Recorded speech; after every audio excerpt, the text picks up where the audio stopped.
ድላችሁ ስኬታችሁ ፈውሳችሁ ያለው እግዚአብሔር በተናገረበት ነው።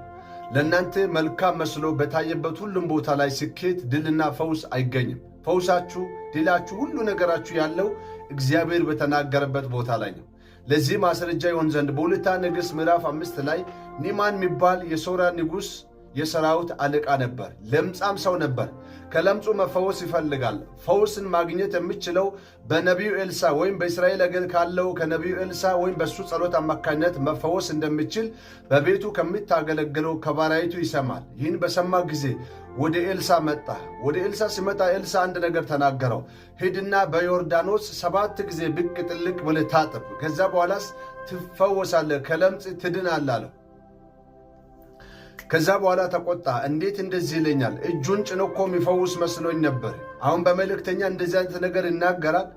እኔስ እንኳንስ ወደ ዮርዳኖስ ወርጄ የምታጠብ ቢሆንማ በአገሬ በደማስቆ ያሉ አባናና ፋርፋ በእስራኤል አገር ካሉት ከሁሉም ወንዞች አይሻሉምን ብሎ ተናገረው። እዚያን ጊዜ እሱን ይዞ ከመጡት ባሪያዎቹ አንዱ ቀረብ ባለና ምን አለ ነቢዩ ከዚህ በላይ አድርግ ብትልኩ ልታደርገው ነበር። ስለዚህ ይሄ በጣም ቀላል ነገር ስለሆነ ይህን ብታደርግና ብትሞክር ይሻላል አለ።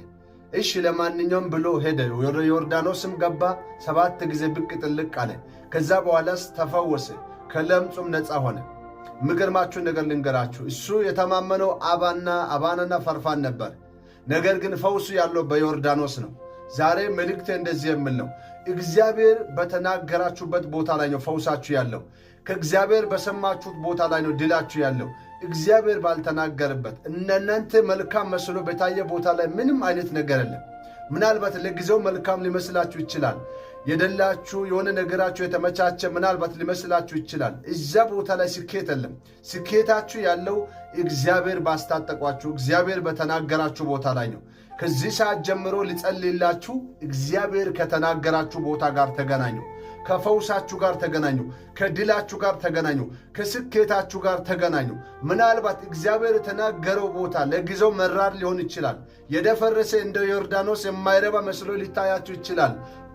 ስኬታችሁ ያለው ድላችሁ ያለው ሁሉ ነገራችሁ ያለው እዛ ውስጥ ነው። እዛ ገብታችሁ ታገሉ። እዛ ገብታችሁ ስሩ።